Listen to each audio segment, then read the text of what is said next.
Give it to Robinson. To the outside he goes. Wentz throws a block, and Robinson takes the ball to the 1-yard line. Robinson, and he will get into the end zone for a touchdown.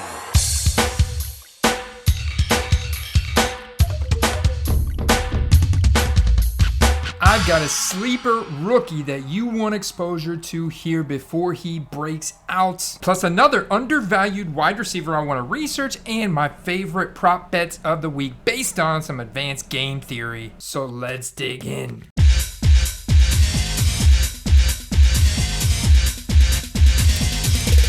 Alright guys, now as always, my name is Andy. Welcome to the Football Card Quest. Let's see what we got in this package. Oh, boom. And a look at the new Score product. Masking tape, not ideal. Make sure you want to use painter's tape because there could leave a little sticky residue, but we're pretty good right here. Got into a little bit of a bidding war on this card last week, I believe it was. This is numbered out of 20. Score Red Rookie Auto. Score's a pretty new set on the market. Pretty hot cards for rookies. We know that Leonard Fournette is healthy. He is the #1 running back when he is, and we can't predict injuries, but we can focus on Rashad White being a talented player, a rookie, a good situation in a Tom Brady-led offense where they pass the ball a lot. His profile fits very well, so Rashad White fits those categories, and he is the clear-cut #2 behind Leonard Fournette. His role is growing. For the past 2 games, he got a 40% snap share and a 38% route participation. So he's got RB1, top 10 overall upside if something happens to Fournette, which would lead to a very big breakout, but he still has standalone value and could break off some big plays with his profile being very similar to Tony Pollard's over the last 2 games. So getting this card for $47 plus shipping, a total of $56. It's only numbered out of 20, so incredibly rare. Color matched to the Tampa Bay Bucks. It's got all the criteria that you like. I really like this year's Score design too. Very clean card. Got the red for the red Buccaneers. You got everything that I would want here in a card. This is definitely going up on my wall. There's a little tiny ding to this top left corner, so not necessarily going to get it graded. Unfortunately, there's a little scuff right there too. May come off. The one thing I don't like about Score, it's still a very thin card. You see here, it's not made with the same thickness of a Optic or even a Prism or a Select or a Mosaic. I still think all those brands are going to have a thicker card stock. This does have a very nice foil finish to it, 2 out of 20. I'll definitely relist it. I'm going to put this on my wall, but I am going to relist it for probably, double what I paid for it because it's got a lot of PC value to me. So I'm not necessarily trying to sell it. I may stash this one in my collection for the foreseeable future, as I do want to have quite a big Rashad White collection. Playing the Pittsburgh Steelers this weekend in Pittsburgh. I am optimistic for Tom Brady to step on the gas. After what Buffalo did to them last week, you got to think Tom Brady is studying the film, analyzing how he can pick apart that defense. They have not been able to get pressure on opposing quarterbacks ever since TJ Watt got injured. And if you can't put pressure on Tom Brady, he's just going to pick you apart. So I'm expecting a big weekend from the receivers. Whether it's Lenny getting the receptions, whether it's Rashad White, primarily Mike Evans, Chris Godwin. So let's look up and see if there's any value to be had on Chris Godwin. So real quick before I pop over to his stock on eBay and see what we can find, I just want to share one of my favorite cards from my collection of him. This is a 2018 second year Chris Godwin Red Power Prism field level here. Just absolutely gorgeous design, especially for Tampa Bay fans with the big Bucks logo in the background. Also, he changed his jersey number from number 12 to number 14 because of Tom Brady, obviously. So yeah, there's a lot of chemistry connection there between Godwin and Brady. Brady really likes to target Godwin. This is also numbered 17 out of 49. So what's so important about this is because if you go to 2017, Chris Godwin was not printed in a field level card. So this is his first field level card as well. And the design is so sick with the red X Fractor. And then this was slabbed up by Pure Graded X. So nice little custom label there with a little X-Fractor design, little skull on it, which was pretty cool.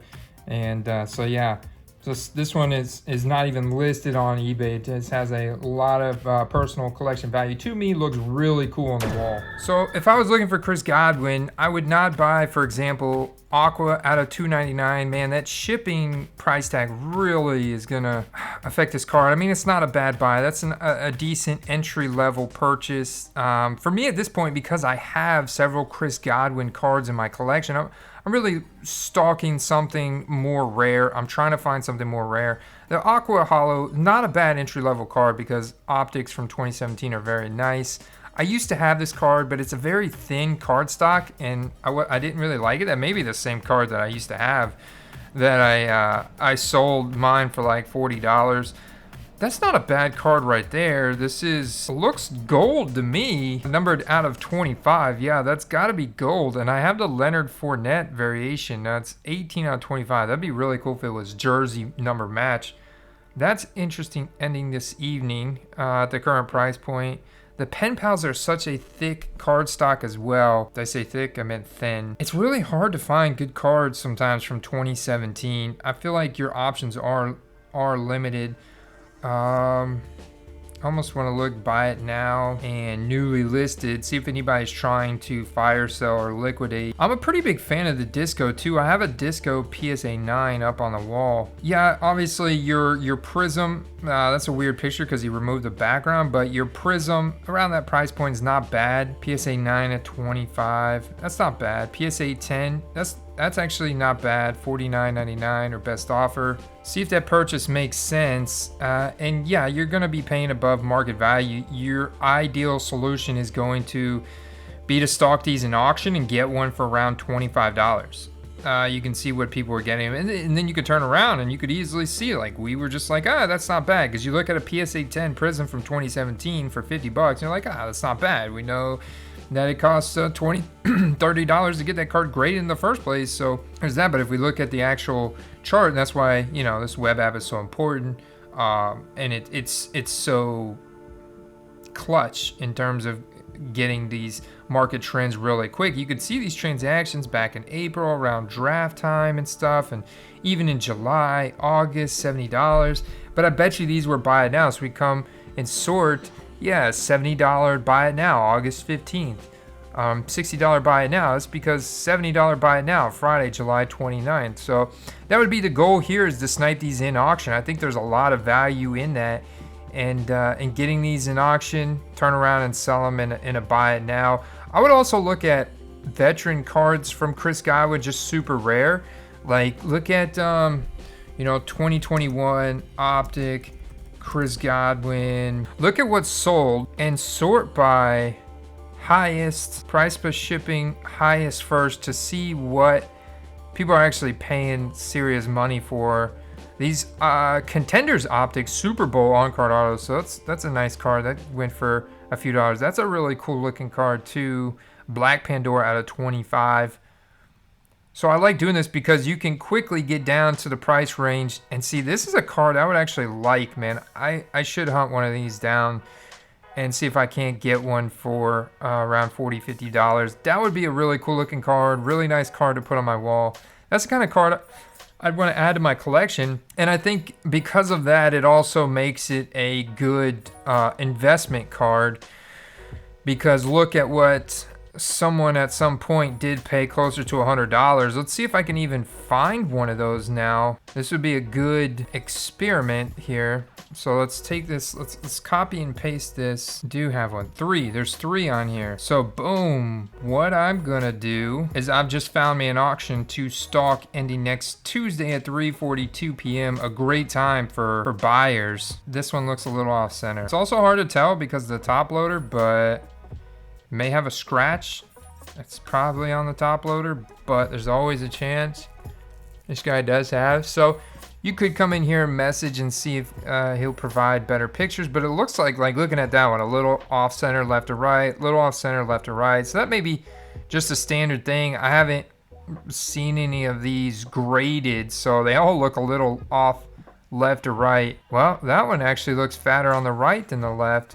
Another one to watch, that Justin Tucker looks pretty well centered. So that would be a card that I'd target in auction and reverse engineer it. If it's selling for 50, 60, you've seen a high transaction about 75, try and get it for around 30 bucks. Now all of a sudden you've given yourself an opportunity to make a nice double up. Super short print, rocket, parallel stuff from Optic. Yeah, not bad. I mean, so once again, reverse engineer. If this is selling for $20, then if you can get something this rare for Chris Godwin, around 10 to 15, you're in a good spot, because I do think that his stock could continue to climb. So, as always, just my friendly reminder that we are affiliated with Underdog Fantasy. You get a 100% instant deposit bonus. They have daily fantasy formats. Just use that promo code QUEST. Get up to $100 instantly. Match, no slow drip. You can come in here and draft a fantasy team for just this weekend, or you can do pick'ems, which are prop bets. You're betting on the over or under for player statistics. You come over here to Live tab. I'm going to share with you my favorite pick'ems going down this week. I've got quite a few slips going based on my favorite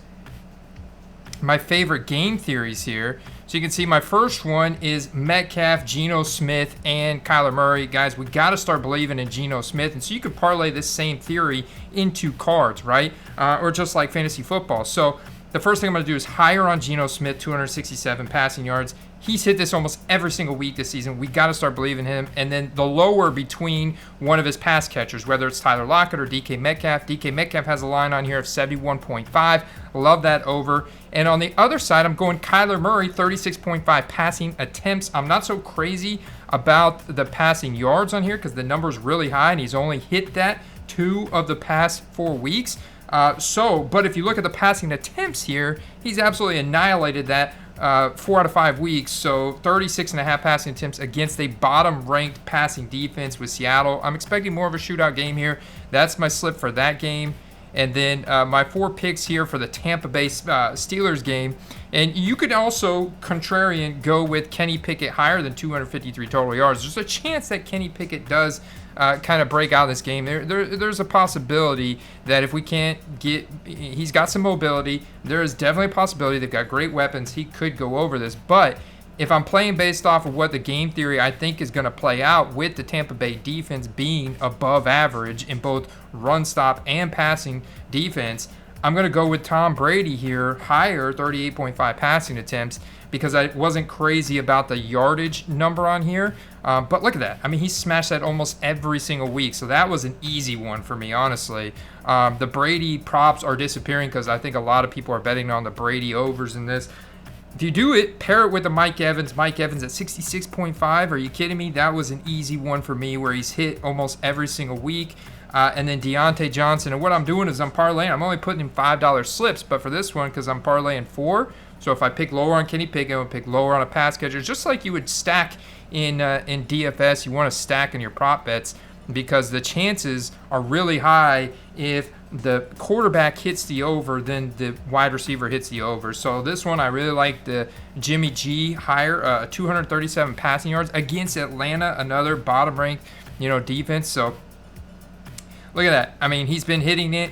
237, very favorable. And then Deebo Samuel at 60, also pretty good percentage chance of him hitting that. And then on the other side, I parlayed this with a player from another game because I don't really like the other props from Cleveland versus New England, except maybe some of the Ramondre Stevenson ones. But I picked Jacoby Brissett at 231.5, lower in that game because of that New England defense and the run game and just the whole pace of play and everything. Minnesota at Miami. I'm going Dalvin Cook lower on rush attempts because Miami has above average rush defense. I'm expecting more passing activity from this game. I'm going Cousins over, Justin Jefferson over. So if Cousins goes over 258, Jefferson goes over 89.5, Cook goes lower than 18. So I'm all kind of like playing out an entire game scenario and stacking it based on how I think the game's going to play out. And on the other side, I'm going Mostert. He is healthy. He checked out. I just saw the report today. He is going to play on Sunday.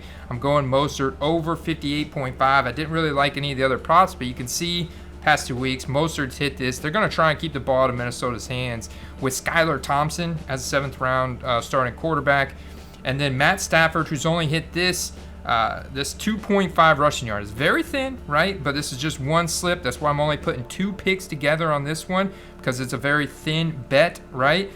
He has hit this 2 weeks ago. Last week he didn't have any rushing yards. The week before against Arizona only had 2 rushing yards. So he's only hit this 2 out of the last 5 weeks.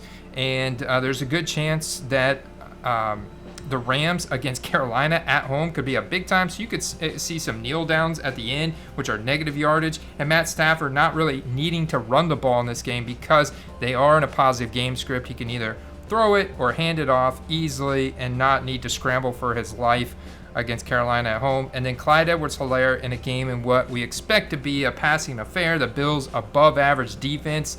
And I do not expect Clyde Edwards-Helaire to get a ton of rushing work.